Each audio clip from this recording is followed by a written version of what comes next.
সকলোকে নমস্কাৰ এডু ট্ৰাষ্টলৈ আপোনালোক সকলোকে স্বাগতম জনাইছো পৰীক্ষাৰ ডেট যেহেতু ঘোষণা কৰা হৈ গল গতিকে আমি ইম্পৰ্টেন্ট কোৱেশ্চনছখিনি যিমান পাৰো সোনকালে কভাৰ কৰি লোৱাটো ভাল হ'ব আৰু সেইবাবে আজি স্পেশাল সেশনটো মই আপোনালোকৰ বাবে ৰাখিছো আমি যোৱা সপ্তাহত বা তাৰ আগতে আমি যিখিনি কোৱেশ্চন আলোচনা কৰিলো তাৰে ভিতৰত যিখিনি মোৰ মতে বেছি ইম্পৰ্টেন্ট সেই কোৱেশ্চনখিনি মই আজি আপোনালোকক একেটা ভিডিঅ'টো দিবলৈ চেষ্টা কৰিছো এই ভিডিঅ'টোত আপোনালোকে ইণ্ডিয়ান পলিটি আসাম জিকে ইণ্ডিয়ান জিকে জিওগ্ৰাফি সকলো ধৰণৰ কোৱেশ্চন পাব আৰু আশা কৰো আপোনালোকে ভিডিঅ'টো চাই যাওঁতে যিমান পাৰে সিমান মন দিবলৈ চেষ্টা কৰিব কাৰণ সময় বহুত কম আছে এতিয়া আহক ভিডিঅ'টো আৰম্ভ কৰো Which of the following is true about the preamble প্ৰস্তাৱনাৰ বিষয়ে তলত উল্লেখিত কোনটো বাক্য শুদ্ধ এতিয়া আহক অপচন কেইটা আমি পঢ়ি লওঁ Preamble is not part of the constitution প্ৰথমটোত কৈছে যে প্ৰস্তাৱনা সংবিধানৰ অংশ নহয় আৰু 2 নম্বৰ অপচনটোত কৈছে Preamble is part of the constitution প্ৰস্তাৱনা সংবিধানৰ অংশ হয় বুলি কৈছে ইয়াত আৰু 3 নম্বৰত কৈছে Preamble is an integral part of the constitution ইয়াত আকৌ কৈছে যে প্ৰস্তাৱনা সংবিধানৰ অপৰিহাৰ্য অংশ আৰু 4 নম্বৰ অপচনটো হৈছে ওপৰৰ এটাও নহয় শুদ্ধ উত্তৰটো হৈছে option C Preamble is an integral part of the constitution প্ৰস্তাৱনা হৈছে সংবিধানৰ অপৰিহাৰ্য অংশ সংবিধানখনত নতুন নতুন নিয়মৰ সংযোজন কৰি থকা হয় সুপ্ৰিম কোৰ্টৰ যিবোৰ জাজমেন্ট আহে সেইবোৰৰ ওপৰত ভিত্তি কৰিও কেবাটাও সংশোধন কৰা হৈছে আৰু Preamble বা প্ৰস্তাৱনা যে সংবিধানৰ অপৰিহাৰ্য অংশ এইটো সুপ্ৰিম কোৰ্টৰ এটা জাজমেন্টৰ সহায়ত কৰা হৈছিল আৰু সেই জাজমেন্টটো হৈছে LIC of India case which date is mentioned in the preamble সংবিধানৰ প্ৰস্তাৱনাত কোনটো তাৰিখ উল্লেখ আছে অপচন কেইটা আমি চাই লওঁ 26th November 1949 24th November 1949 26th January 1950 24th January 1950 শুদ্ধ উত্তৰটো হৈছে অপচন এ সংবিধানৰ প্ৰস্তাৱনাত 26 নৱেম্বৰ 1949 চনৰ কথা লিখা আছে এই বিশেষ দিনটোত কি হৈছিল বাৰু আপোনালোকে জানেনে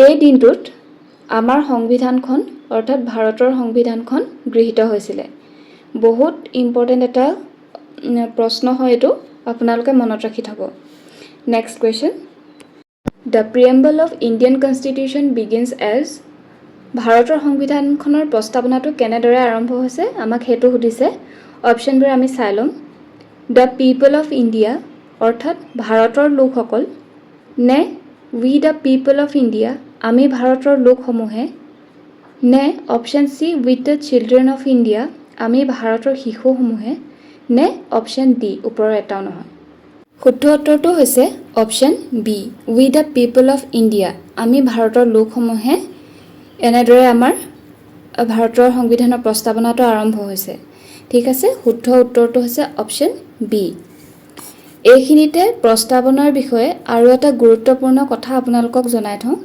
The preamble of Indian Constitution is non-justiciable in nature অৰ্থাৎ ভাৰতৰ সংবিধানৰ প্ৰস্তাৱনাটো আদালতত বিচাৰযোগ্য নহয় মনত ৰাখি থব আপোনালোকে next question Which of the following is not mentioned in the preamble তলত উল্লেখিত কোনটো সংবিধানৰ প্ৰস্তাৱনাত উল্লেখ নাই অপচনবোৰ আমি চাই লওঁ হওক এ দিয়া আছে জাস্টিস বা ন্যায় বি ইকুৱেলিটি বা সমতা সি ফ্ৰেটাৰ্নিটি বা ভাতৃত্ববোধ ডি ফাণ্ডামেণ্টেল ৰাইটছ বা মৌলিক অধিকাৰ শুদ্ধ উত্তৰটো হৈছে অপচন ডি ফাণ্ডামেণ্টেল ৰাইটছৰ বিষয়ে সংবিধানত উল্লেখ আছে কিন্তু সংবিধানৰ প্ৰস্তাৱনাত উল্লেখ নাই আৰু বাকি কেইটা অপচন জাস্টিস ইকুৱেলিটি আৰু ফ্ৰেটাৰ্নিটি এই আটাইকেইটাৰ বিষয়ে প্ৰস্তাৱনাত উল্লেখ আছে দেই The fundamental rights are mentioned in which part of the constitution সংবিধানৰ কোনটো অধ্যায়ত মৌলিক অধিকাৰসমূহৰ বিষয়ে উল্লেখ আছে অপচনবোৰ আমি চাই লওঁ পাৰ্ট 1 পাৰ্ট 2 পাৰ্ট 3 পাৰ্ট 4 শুদ্ধ উত্তৰটো হৈছে অপচন সি পাৰ্ট 3 মৌলিক অধিকাৰসমূহৰ বিষয়ে উল্লেখ আছে next question Right to equality is mentioned in which of the following articles? সমতাৰ অধিকাৰ সংবিধানৰ কোনটো অনুচ্ছেদত উল্লেখ আছে? অপশ্যন কেইটা আমি চাই লওঁ আহক। Article 12 to 18, article 14 to 18, article 19 to 22, article 23 to 24। শুদ্ধ উত্তৰটো হৈছে অপশ্যন বি, অৰ্থাৎ আৰ্টিকল 14ৰ পৰা আৰ্টিকল 18লৈকে ৰাইট টু ইকুৱেলিটিৰ বিষয়ে উল্লেখ আছে। Next question, right against exploitation is mentioned in which of the following articles? শোষণৰ বিৰুদ্ধে অধিকাৰ সংবিধানৰ কোনটো অনুচ্ছেদত উল্লেখ আছে? অপশ্যন কেইটা হৈছে article 12 to 18, article 14 to 18, article 19 to 22, article 23 to 24।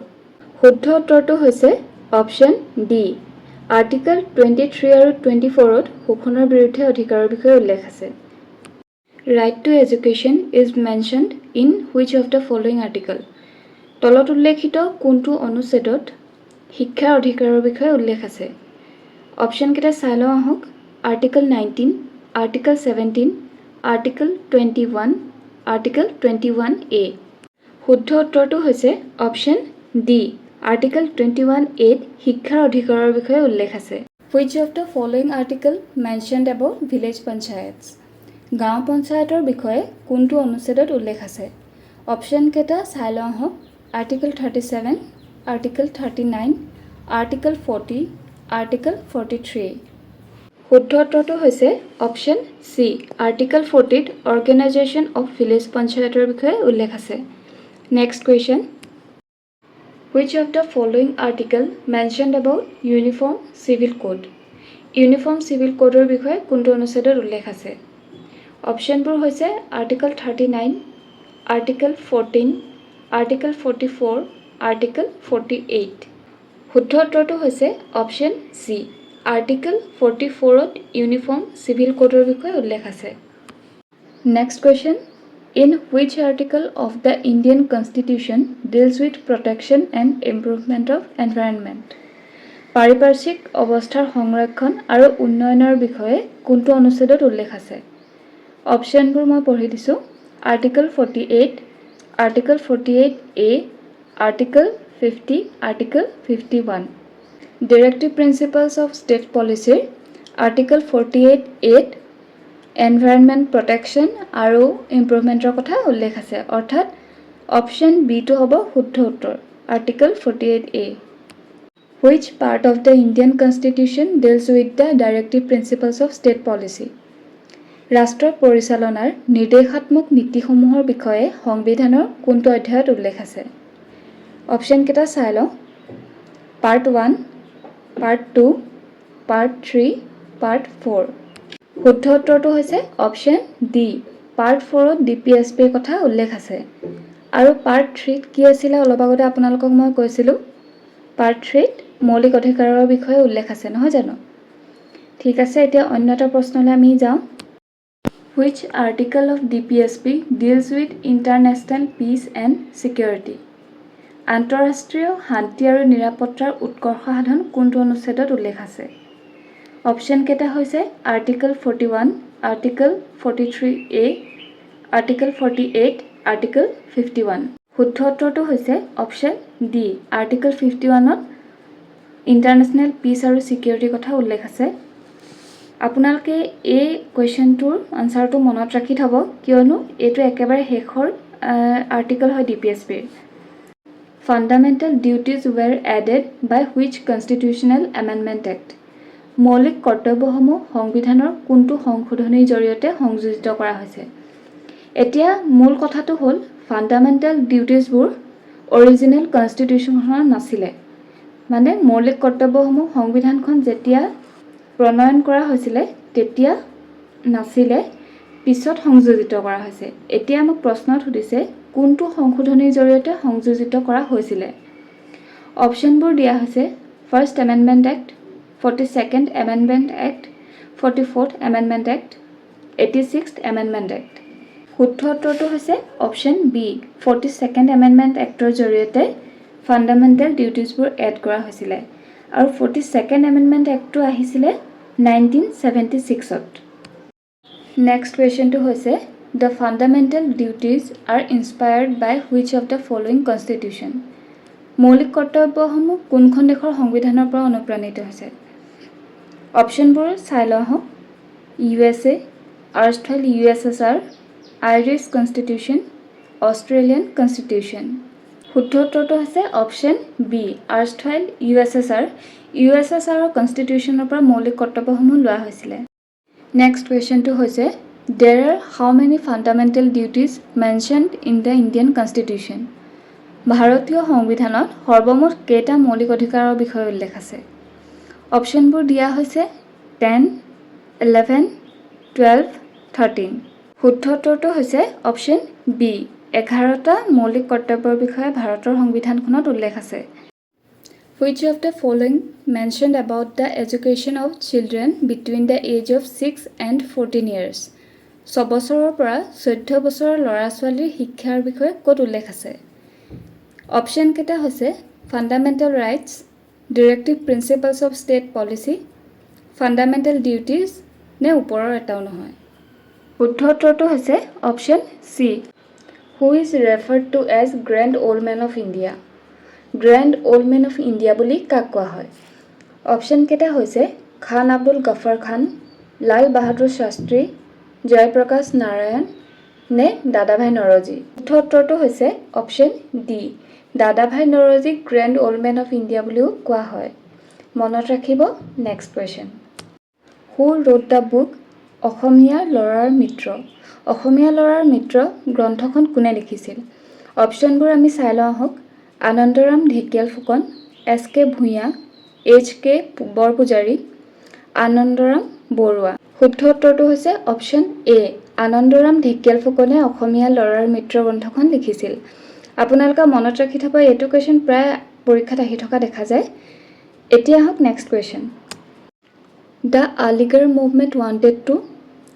Aligarh আন্দোলনৰ জৰিয়তে কি কৰিব বিচৰা হৈছিল বাৰু? অপশ্যনকেইটা চাই লওঁ আহক। ৰিভাইভ ইছলাম বা ইছলাম ধৰ্ম পুনৰুজ্জীৱিত, নে পাৰ্টিশ্যন ইণ্ডিয়া ভাৰত বিভাজন, নে পিউৰিফাই ইছলাম ইছলাম ধৰ্ম শুদ্ধিৰ কাৰণে হৈছিল, নে ওপৰৰ এটাও নহয়? শুদ্ধ উত্তৰটো হৈছে ৰিভাইভ ইছলাম, অৰ্থাৎ অপশ্যন এটো হ'ব শুদ্ধ উত্তৰ। ইছলাম ধৰ্ম পুনৰুজ্জীৱিত কৰিবলৈ বিচৰা হৈছে আলিগড় মুভমেণ্টৰ জৰিয়তে। ঠিক আছে। Next question, utilitarianism was founded by whom. উপযোগিতাবাদৰ উদ্ভাৱন কোনে কৰিছিল? অপশ্যন কেইটা হৈছে Jeremy Bentham, Lord William Bentinck, Lord Macaulay, Lord Ripon. শুদ্ধ উত্তৰটো হৈছে অপশ্যন এ, জেৰেমি বেন্থামে উপযোগিতাবাদৰ উদ্ভাৱন কৰিছিল। নেক্সট কুৱেশ্যনটো হৈছে the reserve bank of India was established in which ইয়াৰ। ভাৰতীয় ৰিজাৰ্ভ বেংক কেতিয়া প্ৰতিষ্ঠা কৰা হৈছিল? অপশ্যন কেইটা দিয়া হৈছে 1935, 1949, 1947, 1951। শুদ্ধ উত্তৰটো হৈছে অপশ্যন এ, 1935ৰ 1 এপ্ৰিলৰ দিনাখন ভাৰতৰ ৰিজাৰ্ভ বেংক প্ৰতিষ্ঠা কৰা হৈছিল। Who wrote the book drain of wealth. Drain of wealth গ্ৰন্থখন কোনে লিখিছিল? অপশ্যন কেইটা মই পঢ়ি দিছোঁ। দাদাভাই নৰজী, লালা লাজপত ৰায়, জৱাহৰলাল নেহৰু, গোপাল কৃষ্ণ গোখলে। শুদ্ধ উত্তৰটো হৈছে অপশ্যন এ, দাদাভাই নৰজীয়ে ড্ৰেইন অফ ৱেল্থ গ্ৰন্থখন লিখিছিল। In which state of India Panchayati Raj was introduced for the first time. ভাৰতৰ কোনখন ৰাজ্যত প্ৰথমবাৰৰ বাবে পঞ্চায়ত ব্যৱস্থা আৰম্ভ হৈছিল? অপশ্যন কেইটা দিয়া হৈছে গুজৰাট, তামিলনাডু, অন্ধ্ৰপ্ৰদেশ নে ৰাজস্থান। শুদ্ধ উত্তৰটো হৈছে অপশ্যন ডি, ৰাজস্থানৰ নগৰ ডিষ্ট্ৰিক্টত প্ৰথমবাৰৰ বাবে পঞ্চায়তী ৰাজ ব্যৱস্থা আৰম্ভ হৈছিল। আপোনালোকে ডিষ্ট্ৰিক্টৰ নামটো পাৰিলে মনত ৰাখি থব, কিয়নো কেতিয়াবা প্ৰশ্নত সোধা দেখা যায়। এতিয়া আহক next question, where is the headquarter of Asian development bank. Asian development বেংকৰ মুখ্য কাৰ্যালয় ক'ত অৱস্থিত? অপশ্যন কেইটা আমি চাই লওঁ আহক। অপশ্যন এত আছে Tokyo', option B Manila, option C Singapore, option D Bangkok. শুদ্ধ উত্তৰটো হৈছে অপশ্যন বি, মেনিলাত এছিয়ান ডেভেলপমেণ্ট বেংকৰ মুখ্য কাৰ্যালয়টো অৱস্থিত। Which book of Sankardeva was supposedly written in one night. তলত উল্লেখিত কোনখন গ্ৰন্থ শংকৰদেৱে এৰাতিৰ ভিতৰতে লিখি উলিয়াইছিল? অপশ্যনকেইটা চাই লোৱা হওক। কীৰ্তন ঘোষা, গুণমালা, পাৰিজাত হৰণ নে ওপৰৰ এটাও নহয়? শুদ্ধ উত্তৰটো হৈছে option B, Gunamala. Who is said to be the founder of Bhortal Nritya? Bhortal নৃত্য কোনে সৃষ্টি কৰিছিল? অপশ্যনকেইটা মই আপোনালোকক পঢ়ি দিছোঁ। শংকৰদেৱ, নৰহৰি বুঢ়াভকত, মাধৱদেৱ নে ওপৰৰ এটাও নহয়? শুদ্ধ উত্তৰটো হৈছে অপশ্যন বি, নৰহৰি বুঢ়াভকত। ঠিক আছে, next question. Deodhani Nritya is performed in which temple? Deodhani নৃত্যটো কোনটো মন্দিৰত প্ৰদৰ্শন কৰা হয়? অপশ্যনকেইটা চাই লোৱা হওক। দৌল Gobinda temple, Kamakhya temple, Negheriting temple নে উগ্ৰতাৰা টেম্পল? শুদ্ধ উত্তৰটো হৈছে অপশ্যন বি, কামাখ্যা মন্দিৰত দেওধনী নৃত্য প্ৰদৰ্শন কৰা হয়। Next question. লক্ষ্মীনাথ বেজবৰুৱাক ৰসৰাজ উপাধিটো কোনে প্ৰদান কৰিছিল? অপশ্যনকেইটা হৈছে Assam literature society, Assamese literature society, Assam Sahitya Sanmilani, Assam সাহিত্য সভা। শুদ্ধ অপশ্যনটো হৈছে অপশ্যন ডি, অসম সাহিত্য সভাই লক্ষ্মীনাথ বেজবৰুৱাক ৰসৰাজ উপাধিটো প্ৰদান কৰিছিলে। নেক্সট কুৱেশ্যনটো হৈছে the gurdwara at Dhubri was founded by whom? ধুবুৰীত কোনজন গুৰুৱে গুৰুদ্বাৰা নিৰ্মাণ কৰিছিল? অপশ্যনকেইটা হৈছে গুৰু গোবিন্দ সিং, গুৰু টেগ বাহাদুৰ, গুৰু নানক নে গুৰু অৰ্জুন সিং? শুদ্ধ উত্তৰটো হৈছে অপশ্যন বি, গুৰু টেগ বাহাদুৰে ধুবুৰীত গুৰুদ্বাৰা নিৰ্মাণ কৰিছিল। Kanaklata Barua was associated with which of the following freedom movement? Kanaklata Barua কোনটো আন্দোলনৰ লগত জড়িত আছিল? অপশ্যনকেইটা মই পঢ়ি দিছোঁ। চিভিল ডিছঅবিডিয়েঞ্চ মুভমেণ্ট অৰ্থাৎ আইন অমান্য আন্দোলন, quit India movement, non cooperation movement নে ওপৰৰ এটাও নহয়? শুদ্ধ উত্তৰটো হৈছে option B, Kanaklata Barua quit India movement অৰ্থাৎ ভাৰতীয় আন্দোলনৰ লগত জড়িত আছিল। আৰু তেওঁক ক'ত হত্যা কৰা হৈছিল সেইটো আপোনালোকে বাৰু জানেনে? তেওঁক গহপুৰত হত্যা কৰা হৈছিল। National highway does not pass through which of the following district in Assam? ৰাষ্ট্ৰীয় ঘাইপথ অসমৰ কোনখন জিলাৰ মাজেৰে যোৱা নাই? অপশ্যনকেইটা দিয়া হৈছে চিৰাং, বাক্সা, দক্ষিণ শালমৰা আৰু মানকাছাৰ নে ডিমা হাছাও? শুদ্ধ উত্তৰটো হৈছে অপশ্যন চি, দক্ষিণ শালমৰা আৰু মানকাছাৰৰ মাজেৰে ৰাষ্ট্ৰীয় ঘাইপথ পাৰ হৈ যোৱা নাই। পদ্মশ্ৰী যাদৱ Payeng planted which of the following forest? Padmashri যাদৱ পায়েঙৰ নাম আপোনালোকে সকলোৱে শুনিছে। এতিয়া প্ৰশ্নত সুধিছে তেওঁ কোনখন ফৰেষ্ট নিজৰ ফালৰ পৰা বনাইছিলে? অপশ্যনকেইটা হৈছে Borondi forest, Molai forest, Barail forest নে দিহিং ফৰেষ্ট? শুদ্ধ উত্তৰটো হৈছে অপশ্যন বি, মলাই ফৰেষ্টখন যাদৱ পায়েঙে বনাইছিলে। ঠিক আছে, next question. Which among the following rivers of Assam originates in the Naga hills? তলত উল্লেখিত কোনখন নদী নগা পাহাৰৰ পৰা উৎপত্তি হৈছে আমাক সুধিছে। অপশ্যনকেইটা আমি চাই লোৱা আহক। ভোগদৈ নদী, বেকী নদী, ডিক্ৰং নদী নে ওপৰৰ এটাও নহয়? শুদ্ধ উত্তৰটো হৈছে অপশ্যন এ, ভোগদৈ নদীখন নগা পাহাৰৰ পৰা উৎপত্তি হৈছে। Which of the following translated book is known as garland of praises? তলত উল্লেখিত কোনখন গ্ৰন্থৰ অনুবাদক গাৰ্লেণ্ড অফ প্ৰেইজেছ বুলি কোৱা হয়? অপশ্যনকেইটা চাই লওঁ আহক। ভক্তি ৰত্নাৱলী, নামঘোষা, গুণমালা নে ভাগৱত? শুদ্ধ উত্তৰটো হৈছে অপশ্যন চি, গুণমালাখনৰ অনুবাদ কৰিছিল বেণুধৰ ৰাজখোৱাই আৰু নাম দিছিল গাৰ্লেণ্ড অফ প্ৰেইজেছ বুলি। এতিয়া অৰিজিনেল গুণমালাখন কোনে লিখিছিল সেইটো অলপ আগতে মই আপোনালোকক কৈ গৈছিলোঁ। মহাপুৰুষ শ্ৰীমন্ত শংকৰদেৱে গুণমালাখন লিখিছিল আৰু এৰাতিৰ ভিতৰতে লিখি উলিওৱা বুলি এটা বিশ্বাস আছে। World's biggest dry fish market is located in? পৃথিৱীৰ আটাইতকৈ ডাঙৰ শুকান মাছৰ বজাৰখন ক'ত অৱস্থিত? এইটো আপোনালোকে জানিব লাগে। বাৰু আহকচোন অপশ্যনকেইটা চাই লওঁ। জাগিৰোড, শিৱসাগৰ, গুৱাহাটী নে নগাঁও? উত্তৰটো হৈছে অপশ্যন এ, জাগিৰোডত পৃথিৱীৰ আটাইতকৈ ডাঙৰ শুকান মাছৰ বজাৰখন পোৱা যায়। নেক্সট কুৱেশ্যনটো হৈছে Nambor wild life sanctuary is located in which district? Nambor অভয়াৰণ্য কোনখন জিলাত অৱস্থিত? অপশ্যন কেইটা আমি চাই লওঁ আহক। শিৱসাগৰ, গোলাঘাট, ডিব্ৰুগড় নে কাৰ্বি আংলং? শুদ্ধ উত্তৰটো হৈছে অপশ্যন ডি, কাৰ্বি আংলং জিলাত নামবৰ অভয়াৰণ্য অৱস্থিত। Who gave the title Sudhakantha to Bhupen Hazarika? Bhupen হাজৰিকাক সুধাকণ্ঠ উপাধিটো কোনে প্ৰদান কৰিছিল? অপশ্যনবোৰ আমি চাই লওঁ আহক। জ্যোতিপ্ৰসাদ আগৰৱালা, বিষ্ণুপ্ৰসাদ ৰাভা, আনন্দ চন্দ্ৰ বৰুৱা নে ওপৰৰ এটাও নহয়? শুদ্ধ উত্তৰটো হৈছে অপশ্যন চি, আনন্দ চন্দ্ৰ বৰুৱাই ভূপেন হাজৰিকাদেৱক সুধাকণ্ঠ উপাধিটো প্ৰদান কৰিছিল। Who formed Nataraj Theatre, the first commercial mobile theatre group of Assam? অসমৰ প্ৰথম ভ্ৰাম্যমাণ থিয়েটাৰ নটৰাজ থিয়েটাৰ কোনে গঠন কৰিছিল? অপশ্যন কেইটা দিয়া আছে। ৰতন লহকৰ, সদা লহকৰ, অচ্যুত লহকৰ নে ব্ৰজ শৰ্মা? শুদ্ধ উত্তৰটো হৈছে অপশ্যন চি, অচ্যুত লহকৰে অসমৰ প্ৰথম ভ্ৰাম্যমাণ থিয়েটাৰ নটৰাজ থিয়েটাৰখন গঠন কৰিছিল। Dikom Tea Estate is situated in which district of Assam?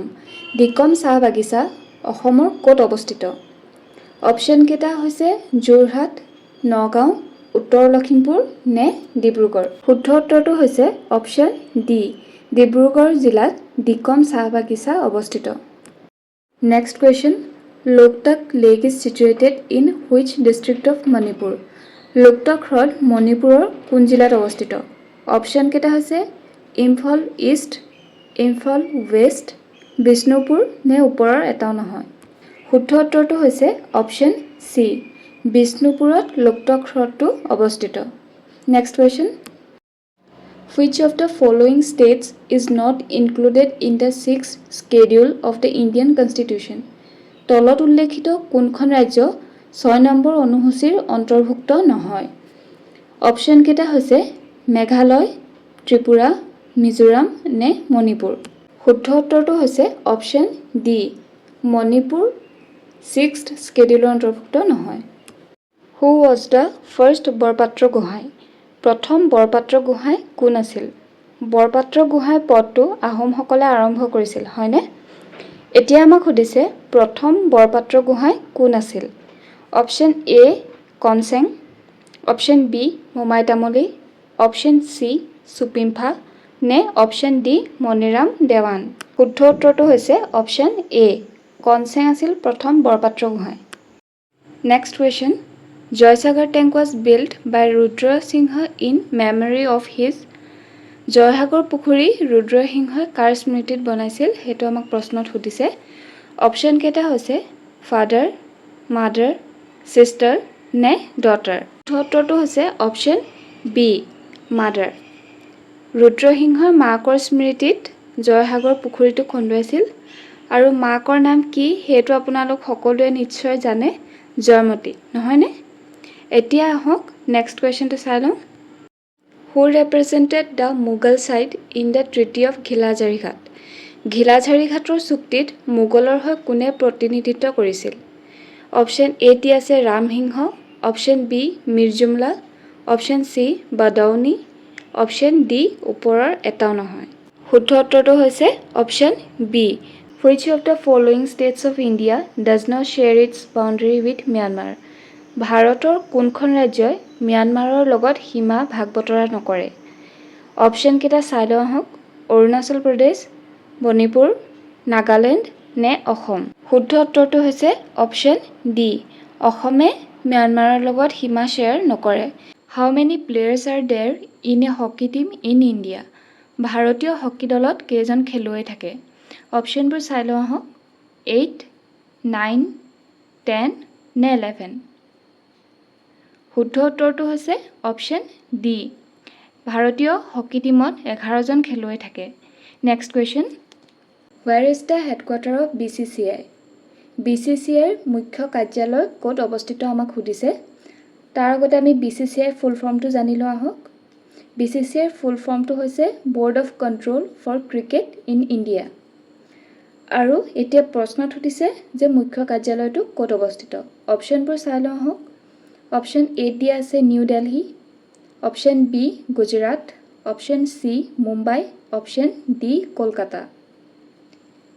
এই অপশ্যনবোৰৰ ভিতৰত শুদ্ধ অপশ্যনটো হৈছে অপশ্যন চি BCCIৰ মুখ্য কাৰ্যালয় মুম্বাইত অৱস্থিত next question Tuzuk i Baburi was written by whom Tuzuk i Baburi গ্ৰন্থখন কোনে লিখিছিল অপশ্যনবোৰ এবাৰ আমি চাই লওঁ জাহাংগীৰ বাবৰ গুলবদন বেগম নে ঔৰংজেব এই প্ৰশ্নটোৰ শুদ্ধ উত্তৰটো হৈছে অপশ্যন বি টুজু কি বাবৰি লিখিছিলে বাবৰে নিজে Humayun Nama was written by whom Humayun Nama গ্ৰন্থখন কোনে লিখিছিল জাহাংগীৰ হুমায়ুন গুলবদন বেগম নে বাবৰে লিখিছিল এই প্ৰশ্নটোৰ শুদ্ধ উত্তৰটো হৈছে অপশ্যন চি গুলবদন বেগমে হুমায়ুন নামা গ্ৰন্থখন লিখি উলিয়াইছিল next question where is the headquarter of নীতি আয়োগ নীতি আয়োগৰ হেডকোৱাৰ্টাৰ বা মুখ্য কাৰ্যালয় ক'ত অৱস্থিত নতুন দিল্লী মুম্বাই পঞ্জাৱ নে কৰ্ণাটকা এই অপশ্যনবোৰৰ ভিতৰত শুদ্ধ অপশ্যনটো হৈছে অপশ্যন এ নতুন দিল্লীত নীতি আয়োগৰ মুখ্য কাৰ্যালয় অৱস্থিত আৰু নীতি আয়োগৰ গঠনৰ মূল কাৰণটো সেইটো আপোনালোকে নিশ্চয় জানে আমাৰ আগতে যি পঞ্চবাৰ্ষিক পৰিকল্পনা আছিলে সেই পৰিকল্পনাটোৰ সলনি বৰ্তমানৰ নীতি আয়োগ গঠন কৰা হ'ল আৰু নীতি আয়োগ গঠন হৈছিলে 2015 চনত এই আটাইকেইটা পইণ্ট আপোনালোকে মনত ৰাখি থ'ব next question where is the headquarter of SEBI সেবিৰ মুখ্য কাৰ্যালয় ক'ত অৱস্থিত এই প্ৰশ্নটোলৈ যোৱাৰ আগতে আমি জানি লওঁ আহক সেবিৰ ফুল ফৰ্মটো কি সেবিৰ ফুল ফৰ্ম হৈছে securities exchange board of India এতিয়া আমাক প্ৰশ্নত সুধিছে যে সেবিৰ হেডকোৱাৰ্টাৰ ক'ত এই প্ৰশ্নটোৰ শুদ্ধ উত্তৰটো হ'ব অপশ্যন ডি সেবিৰ হেডকোৱাৰ্টাৰ মুম্বাইত অৱস্থিত Which planet is known as morning star and evening star? সৌৰজগতৰ কোনটো গ্ৰহক পুৱতি তৰা আৰু সন্ধ্যা তৰা বুলি কোৱা হয় অপশ্যনবোৰ আমি চাই লওঁ আহক বুধ গ্ৰহ শুক্ৰ গ্ৰহ পৃথিৱী নে মঙ্গল গ্ৰহ এই অপশ্যনবোৰৰ ভিতৰত শুদ্ধ অপশ্যনটো হৈছে অপশ্যন বি শুক্ৰ গ্ৰহক বা ভেনাছক সৌৰজগতৰ পুৱতি তৰা আৰু সন্ধ্যা তৰা বুলি কোৱা হয় The river Amazon flows through which continent? Amazon ৰিভাৰখন কোনখন মহাদেশৰ মাজেৰে বৈ গৈছে অপশ্যনবোৰ চাই লওঁ আহক Asia Australia north America south America এই অপশ্যনসমূহৰ ভিতৰত শুদ্ধ অপশ্যনটো হৈছে অপশ্যন ডি এমাজন নদীখন সাউথ আমেৰিকাৰ মাজেৰে বৈ গৈছে Which is the largest planet of the solar system? সৌৰজগতৰ আটাইতকৈ ডাঙৰ গ্ৰহ কোনটো অপশ্যনবোৰ চাই লওঁ আহক মঙ্গল গ্ৰহ বৃহস্পতি গ্ৰহ শুক্ৰ গ্ৰহ নে বুধ গ্ৰহ এই অপশ্যনসমূহৰ ভিতৰত শুদ্ধ অপশ্যনটো হৈছে অপশ্যন বি বৃহস্পতি গ্ৰহ বা জুপিটাৰ হৈছে সৌৰজগতৰ আটাইতকৈ ডাঙৰ গ্ৰহ next question Where the Baikal Lake is situated? বৈকাল হ্ৰদ ক'ত অৱস্থিত অপশ্যনবোৰ এবাৰ চাই লওঁ ৰাছিয়া কানাডা ফ্ৰান্স অষ্ট্ৰেলিয়া এই অপশ্যনসমূহৰ ভিতৰত শুদ্ধ অপশ্যনটো হৈছে অপশ্যন এ ৰাছিয়াত বৈকাল হ্ৰদ অৱস্থিত আৰু বৈকাল হ্ৰদ হৈছে largest fresh water lake in the world পৃথিৱীৰ ভিতৰত সৰ্ববৃহৎ পৰিষ্কাৰ পানী বা মিঠা পানীৰ হ্ৰদটো হৈছে বৈকাল হ্ৰদ next question Which of the following is the smallest continent in the world? পৃথিৱীৰ আটাইতকৈ সৰু মহাদেশ কোনখন অপশ্যনবোৰ আমি এবাৰ চাই লওঁ এছিয়া অষ্ট্ৰেলিয়া ইউৰোপ নে এণ্টাৰ্কটিকা এই অপশ্যনসমূহৰ ভিতৰত শুদ্ধ অপশ্যনটো হৈছে অপশ্যন বি অষ্ট্ৰেলিয়া হৈছে পৃথিৱীৰ আটাইতকৈ সৰু মহাদেশ নেক্সট কুৱেশ্যনটো চাই লওঁ আহক Which of the following is the largest and the deepest ocean in the world? পৃথিৱীৰ ভিতৰত আটাইতকৈ ডাঙৰ আৰু গভীৰ মহাসাগৰ কোনখন অপশ্যনকেইটা এবাৰ আমি চাই লওঁ পেচিফিক অ'চেন বা প্ৰশান্ত মহাসাগৰ আটলাণ্টিক অ'চেন ইণ্ডিয়ান অ'চেন নে ওপৰৰ এটাও নহয় এই অপশ্যনসমূহৰ ভিতৰত শুদ্ধ অপশ্যনটো হৈছে অপশ্যন এ পেচিফিক অ'চেন হৈছে পৃথিৱীৰ আটাইতকৈ ডাঙৰ আৰু আটাইতকৈ গভীৰ মহাসাগৰ। আমাৰ টোটেল মহাসাগৰ কেইখন আছিল সেইটো আপোনালোকে জানেনে? 5খন নহয় জানো? আৰু এই 5খন হৈছে পেচিফিক অ'শ্যান, আটলাণ্টিক অ'শ্যান, ইণ্ডিয়ান অ'শ্যান, আৰ্কটিক অ'শ্যান আৰু এণ্টাৰ্কটিক অ'শ্যান। এইকেইটা আপোনালোকে পাৰিলে মনত ৰাখি থ'বলৈ চেষ্টা কৰিব। Next question, which of the following is the only ocean named after country? তলত উল্লেখিত কোনখন মহাসাগৰৰ নাম দেশৰ নামত দিয়া হৈছে? অপশ্যনবোৰ আমি এবাৰ চাই লওঁ। পেচিফিক অ'শ্যান, ইণ্ডিয়ান অ'শ্যান, আটলাণ্টিক অ'শ্যান নে এণ্টাৰ্কটিক অ'শ্যান? এই অপশ্যনকেইটাৰ ভিতৰত শুদ্ধ অপশ্যনটো হৈছে অপশ্যন বি, ভাৰত মহাসাগৰৰ নাম। পৃথিৱীৰ আটাইকেইখন মহাসাগৰৰ ভিতৰত কেৱল ভাৰত মহাসাগৰৰ নাম দেশৰ নামত আছে। Next question, which of the following is kind of apiculture? তলত উল্লেখিত কোনটো খেতিক এপিকালচাৰ বুলি কোৱা হয়? কুৱেশ্যনৰ অপশ্যনবোৰ আমি এবাৰ চাই ল'ব লাগিব প্ৰথমে। Bee keeping, fish farming, cultivation of grapes নে ফ্ৰুট ফাৰ্মিঙক কোৱা হয়? এই অপশ্যনসমূহৰ ভিতৰত শুদ্ধ অপশ্যনটো হৈছে অপশ্যন এ, বি কিপিঙক বা মৌ-মাখি পালন কৰাক এপিকালচাৰ বুলি কোৱা হয়। লগতে আমি বাকীকেইটা অপশ্যনো এবাৰ চাই লওঁ। ফিছ ফাৰ্মিঙক কি বুলি কোৱা হয়? ফিছ ফাৰ্মিঙক কোৱা হয় পিচিকালচাৰ। আৰু আঙুৰৰ খেতি কাল্টিভেশ্যন অফ গ্ৰেপছক কোৱা হয় ভিটিকালচাৰ বুলি। আৰু ফ্ৰুট ফাৰ্মিঙক কোৱা হয় pomology. Which of the following term is for flower farming? তলত উল্লেখিত কোনটো টাৰ্মক ফুল খেতিৰ বাবে ব্যৱহাৰ কৰা হয়? অপশ্যনবোৰ এবাৰ পঢ়ি লওঁ। ভিটিকালচাৰ, পমলজি, হৰ্টিকালচাৰ নে ফ্লৰিকালচাৰ? এই অপশ্যনকেইটাৰ ভিতৰত শুদ্ধ অপশ্যনটো হৈছে option D, floriculture is used for flower farming. Who is the governor of Assam at present? বৰ্তমান অসমৰ ৰাজ্যপালজনৰ নাম কি? অপশ্যনকেইটা আমি চাই লওঁ। জগদীশ মুখী, বনৱাৰীলাল পুৰোহিত, গোলাব চান্দ কাটাৰিয়া নে আকবৰ হাইদৰী? শুদ্ধ উত্তৰটো হ'ব অপশ্যন চি, গোলাব চান্দ কাটাৰিয়া হৈছে বৰ্তমান অসমৰ ৰাজ্যপাল। আৰু অপশ্যন ডিত আছে আকবৰ হাইদৰী। আকবৰ হাইদৰীৰ কথা আগৰ ভিডিঅ'টাত আপোনালোকক মই জনাইছিলোঁ। তেওঁ কোন আছিলে বাৰু? তেওঁ আছিলে অসমৰ প্ৰথম ৰাজ্যপাল। এতিয়া নেক্সট কুৱেশ্যনটো আমি চাওঁ আহক। Who was the first governor general of Bengal? বেংগলৰ প্ৰথম গভৰ্ণৰ জেনেৰেল কোন আছিল? অপশ্যনকেইটা হৈছে Lord Clive, Warren Hastings, Lord Canning নে ওপৰৰ এজনো নহয়? শুদ্ধ উত্তৰটো হৈছে অপশ্যন বি, ৱাৰেন হেষ্টিং আছিল বেংগলৰ প্ৰথম গভৰ্ণৰ জেনেৰেল। আৰু তেওঁ আছিল শেষৰজন governor of Bengal. Governor of বেংগলৰ পষ্টটো পিছতহে governor general of Bengal create কৰা হৈছিলে।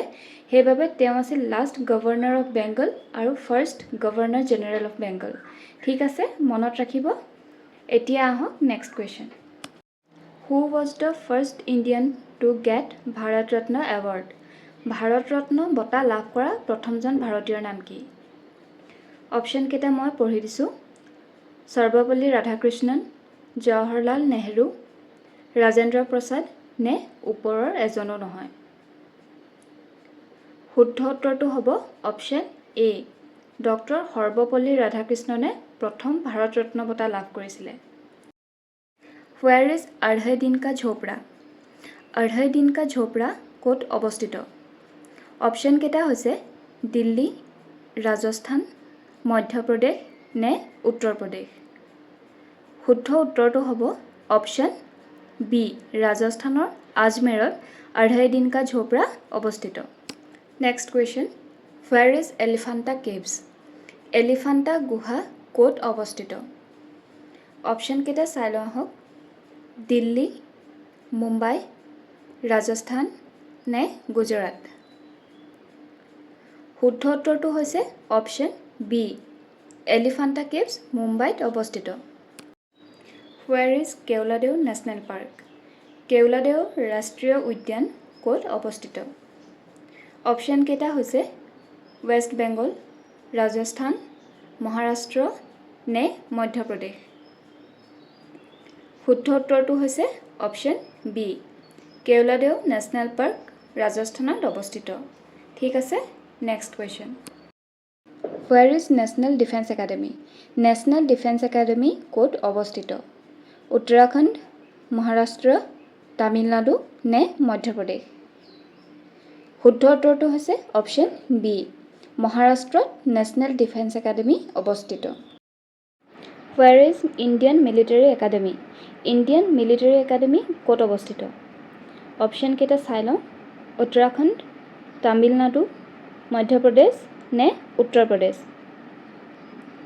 শুদ্ধ উত্তৰটো হৈছে option A, Indian military academy উত্তৰাখণ্ডত অৱস্থিত আৰু উত্তৰাখণ্ডৰ ডেৰাডুনত অৱস্থিত।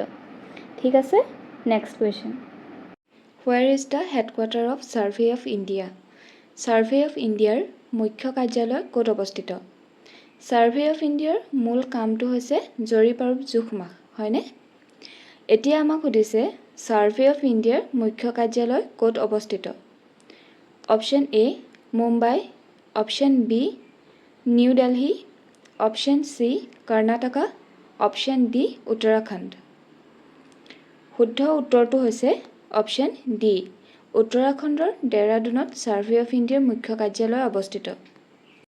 আজিৰ ভিডিঅ'টোৰ শেষৰটো কুৱেশ্যন হৈছে who wrote the book my journey transforming dreams into actions. ওপৰত উল্লেখিত গ্ৰন্থখন কোনে লিখিছিল আমাক সুধিছে। অপশ্যনকেইটা হৈছে APJ আব্দুল কালাম, শচীন তেণ্ডুলকাৰ, অসীম চৌধুৰী, ডিটো হৈছে ওপৰৰ এজনো নহয়। এই অপশ্যনকেইটাৰ ভিতৰত শুদ্ধ অপশ্যনটো হৈছে অপশ্যন এ, APJ আব্দুল কালামে my journey transforming dreams into actions কিতাপখন লিখিছিলে। আজিলৈ ভিডিঅ'টো ইমানতে সামৰিছোঁ। পুনৰ লগ পাম নেক্সট ভিডিঅ'ত। ধন্যবাদ।